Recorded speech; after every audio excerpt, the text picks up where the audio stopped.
La Castanyada és una festa popular que té lloc a Catalunya la nit del 31 d'octubre, quan comencen les celebracions en honor dels difunts.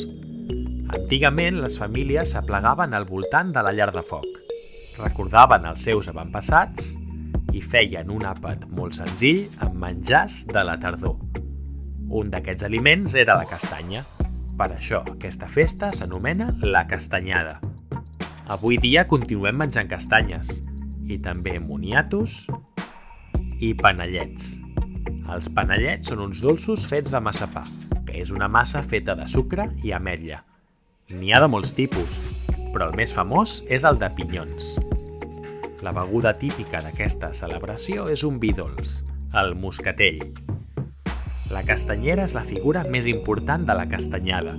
Es representa com una dona gran i ben abrigada, amb un mocador al cap, que tradicionalment es dedicava a torrar i vendre les castanyes a les places i als carrers.